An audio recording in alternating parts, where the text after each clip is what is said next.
My brother-in-law stole my parents' dream home. He didn't know I built a legal trap. My name is Riley Lawson, and I'm 34 years old. On the morning of my parents' 40th wedding anniversary, I drove up to the $510,000 lakeside cottage I had secretly bought for them. It was supposed to be the happiest surprise of their lives. A place where my father could finally relax. A place where my mother could stop worrying about every small danger inside their old house. A place where they could spend their retirement years watching the lake instead of fighting against stairs and daily struggles. But when I arrived, something was wrong. A stranger's SUV was parked in the driveway.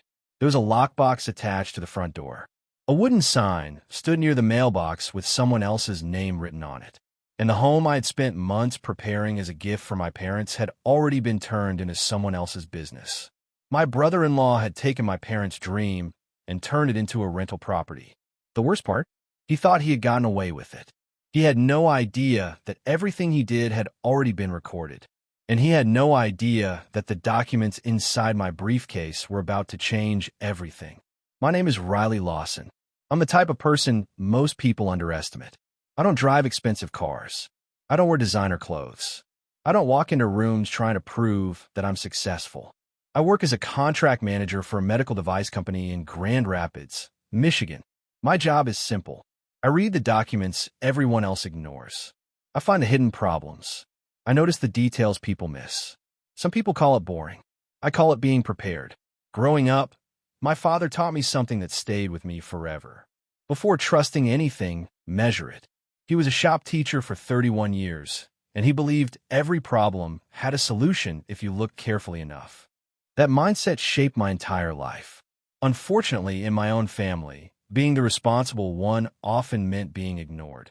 Whenever someone needed help reviewing a contract, fixing paperwork, or dealing with complicated situations, they called me. But when major family decisions happened, my opinion somehow became less important. My older sister Vanessa was always the opposite. She was confident, outgoing, the type of person who walked into a room and immediately believed she belonged there. I wasn't jealous of her. I actually admired her confidence. But I learned early that Vanessa was used to getting her way. 3 years before the anniversary, my father was diagnosed with Parkinson's disease. At first, the changes were small. His right hand started shaking. He began keeping it hidden in his pocket. Then stairs became difficult. Then simple things around the house became dangerous. My parents had lived in the same two-story home for decades. My father built that house through hard work. He knew every corner of it, every sound, every repair.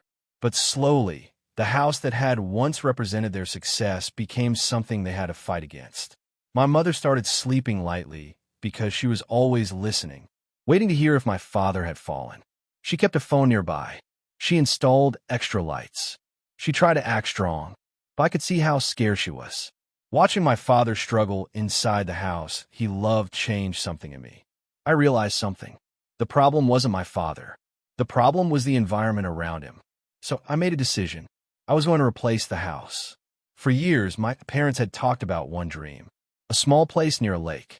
Nothing luxurious. Nothing complicated. Just somewhere peaceful. On their refrigerator was an old photograph from 40 years earlier. It showed my parents as young newlyweds sitting beside a lake. They always talked about that moment. They always said, maybe someday. But life happened. Bills, children, responsibilities. That dream stayed frozen in that old photograph. Until I decided to bring it back. I spent almost a year searching. The requirements were very specific. 1 floor, no danjero stairs. A bathroom designed for someone with mobility issues. A safe path to the water. A place where my father could still feel independent. Finally, I found it. A beautiful lakeside cottage. The total cost after renovations was $510,000. Every dollar came from me. My savings. My investments. My grandmother's inheritance. Money I had carefully protected for years. I didn't tell my parents. I didn't tell the rest of my family. I wanted one perfect moment. Their 40th anniversary. I imagined my mother crying when she saw it. I imagined my father walking down the path to the lake and realizing he finally had the place he always dreamed about. But there was one person I trusted enough to tell. My sister Vanessa. And that decision will become my biggest mistake. I sat across from Vanessa in her kitchen and told her everything. I told her about the cottage. I told her about the renovations. I told her about the anniversary surprise. And for a moment, I saw the sister I remembered from childhood. Her eyes became emotional. She hugged me. She told me how proud she was. She promised she wouldn't tell anyone, especially not her husband, Craig. And I believed her. That was my mistake, because 19 days later, everything I had built quietly started falling apart. Craig Boyd was the kind of person who always looked like he was winning. He was 41 years old and had started more businesses than anyone I knew. A supplement company, an online store, a real estate coaching program. Every few months, he had a new idea. And every few months, that idea somehow ended with someone else losing money. But Craig had one talent. He could make failure look like success. He always talked confidently, always had a plan, always knew exactly what he was going to do next. And he loved the phrase, "An asset that sits still is a wasted asset." That was his entire philosophy. To Craig, everything had a price. A house, a possession, a family connection. Everything was an opportunity. I should have known what would happen when Vanessa told him about the cottage. But I trusted my sister. I thought she understood why this mattered. This wasn't an investment. It wasn't a business opportunity. It was a gift, a promise to my parents. A few weeks before the anniversary, I started preparing everything. The cake was ordered, a lemon cake, the same flavor my parents had at their wedding. I planned the entire day. I created schedules. I organized every detail, because that's how I am. I don't just hope things work out. I prepare. The cottage was ready. The dock was rebuilt. The walking path was finished. The bathroom had safety features that didn't make the house feel like a hospital. Everything was designed around one idea. My father should still feel like himself, not like someone who needed to be protected, like someone who was still independent. I even installed a small security camera at the entrance, not because I suspected anyone, just because an empty property worth $500,000 deserved protection. The camera worked perfectly. It recorded every person who entered, every vehicle, every movement. But I didn't realize something important. A camera can show you who walked through the door. It cannot show you what someone is planning. 3 weeks before the anniversary, something strange happened. My camera showed Vanessa's car arriving at the cottage. That was expected. She was supposed to help prepare. Then another vehicle appeared, a car I didn't recognize. I called her. She laughed. "Oh, that's just a contractor." I believed her. She was my sister, the person I had trusted since childhood. I didn't know that while I was planning a surprise for my parents, someone else was planning something completely different. 2 weeks later, I received notifications from the camera. Vanessa's car. Again and again. At first, I felt grateful. I thought, she's really helping me. I felt lucky. I thought I'd finally found a moment where my sister and I were working together. I didn't know those visits were not about preparing the cottage. They were about changing it. The morning of the anniversary finally arrived. The plan was simple. Vanessa would take my parents for breakfast near the lake. I would arrive later with the cake, champagne, and the keys. I imagined my mother covering her mouth in shock. I imagined my father standing quietly, trying not to cry. I drove toward the cottage feeling happier than I had in years. The lake looked perfect. The weather was perfect. Everything was exactly how I imagined it. Until I turned into the driveway and saw 2 SUVs parked outside. Not mine, not my parents, strangers. Then I noticed something attached to the front door, a rental lockbox. My heart dropped. Then I saw the wooden sign near the mailbox.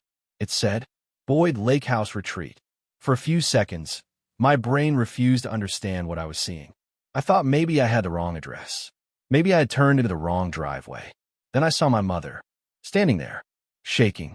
And behind her was my brother-in-law, Craig, smiling, like he had just completed the greatest business deal of his life. My mother stood in the driveway with both hands pressed against her stomach. She wasn't crying. She was shaking. And somehow that was worse, because my mother was the strongest person I knew. She was the woman who stayed calm during emergencies, the woman who took care of everyone else. Seeing her standing there, completely overwhelmed, told me something was seriously wrong. My father stood beside her. His feet were planted firmly on the ground.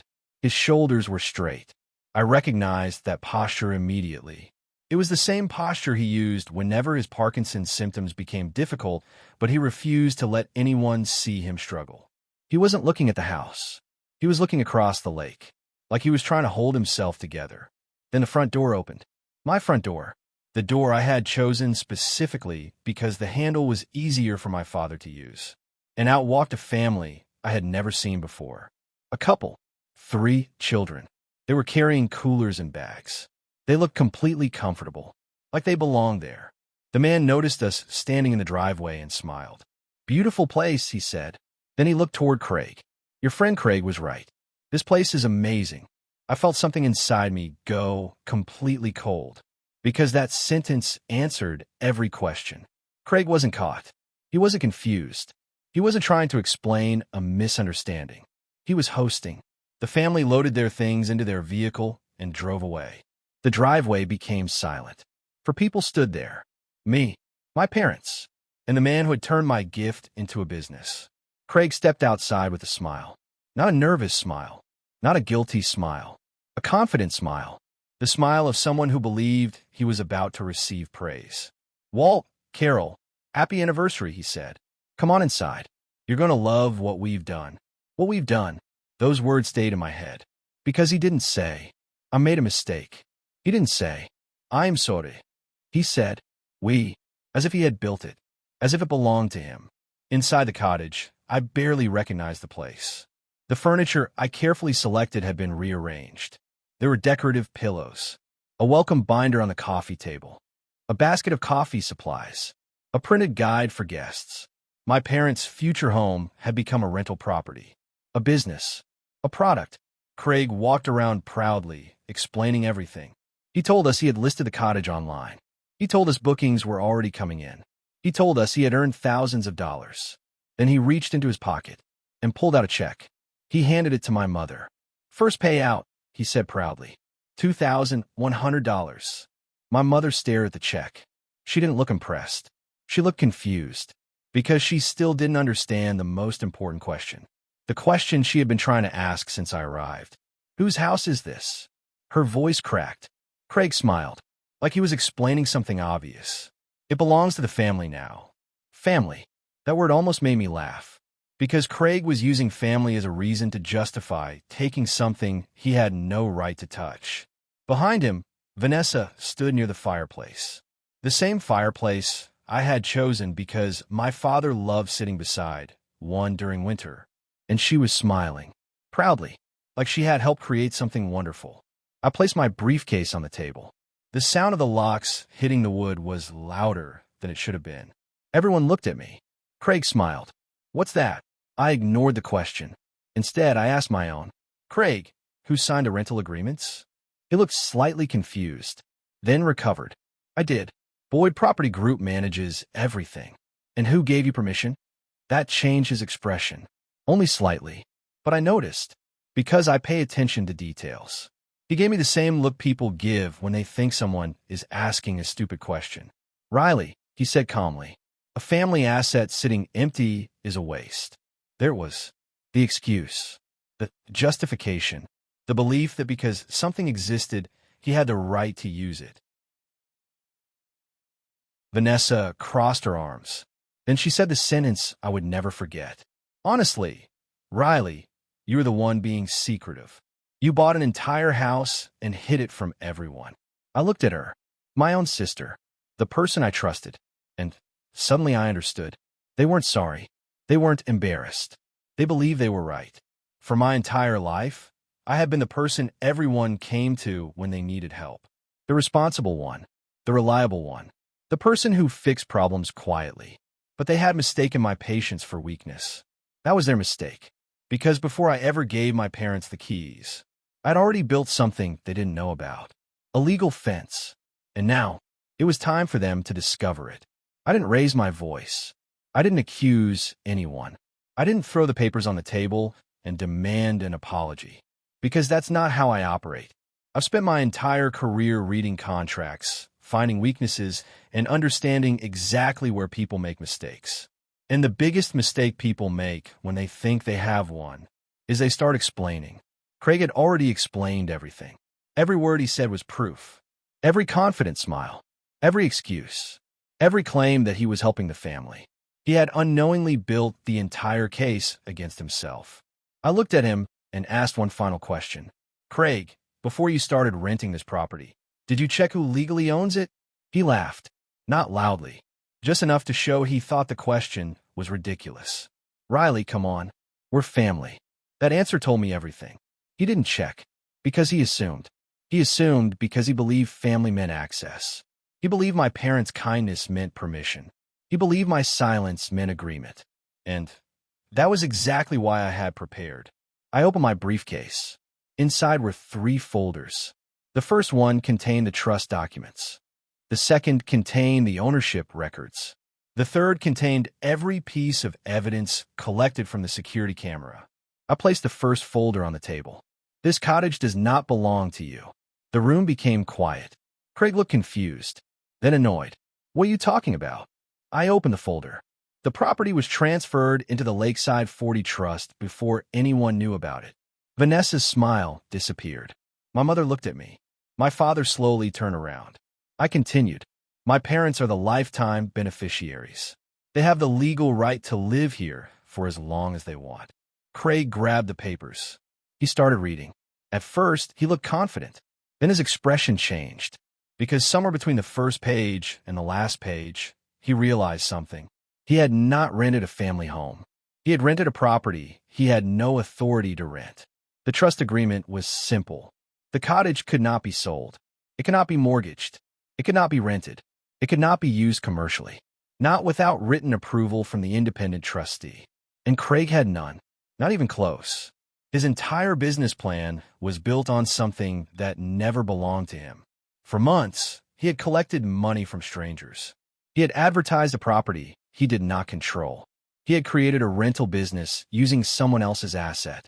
And now everyone in that room finally understood. This was not a misunderstanding. This was not a mistake. This was a decision. Vanessa started crying. Not because she understood what she had done. Because she understood what she was about to lose. Riley, why didn't you tell us? I looked at her. That question almost hurt more than anything else. Because she still believed the problem was that I kept a secret. Not that they betrayed my trust. I didn't tell you because it was supposed to be a gift. I paused. It was supposed to be about Mom and Dad. The room went silent. My father looked down. My mother held his hand. And for the first time that day, I saw the shame on Vanessa's face. Craig tried to recover. People like Craig always do. He started explaining. He said he was only trying to help. He said he thought the family could benefit. He said he didn't make that much money. He said he had already invested time and effort. But none of those explanations mattered. Because the truth was simple. He saw an opportunity. Not a gift. Not a memory. Not a place my parents dreamed about for 40 years. An opportunity. The next morning, the emails went out. Not from me. From the trust administrator. All rental activity was terminated immediately. All future bookings were canceled. All income generated from unauthorized rentals was documented. Craig received a formal notice requiring him to provide complete financial records. The business he thought he had created disappeared overnight. And for the first time in years, he couldn't talk his way out. A few months later, my parents moved into the cottage permanently. My father walks down the cedar path to the lake every morning. Slowly, carefully, but independently. Exactly how I wanted. My mother still keeps the original anniversary photo on the refrigerator. But now there is another picture beside it. The 4 of us standing outside the cottage on the day they got the keys. The day everything almost fell apart. And the day everything finally became clear. Looking back, the hardest part was not losing trust in Craig. I never expected much from him. The hardest part was accepting that my sister had chosen his side. But life teaches you something important. Sometimes people don't reveal who they are when they gain power. Sometimes they reveal who they are when they think nobody can stop them. Craig thought my kindness made me weak. Vanessa thought my silence meant I had nothing to say. They were both wrong. Because patience is not weakness. Quiet is not ignorance. And kindness does not mean someone cannot defend themselves. Sometimes the person everyone overlooks is the person who has been preparing the entire time. And sometimes the strongest revenge is not destroying someone. It is simply letting the truth do what it was always going to do.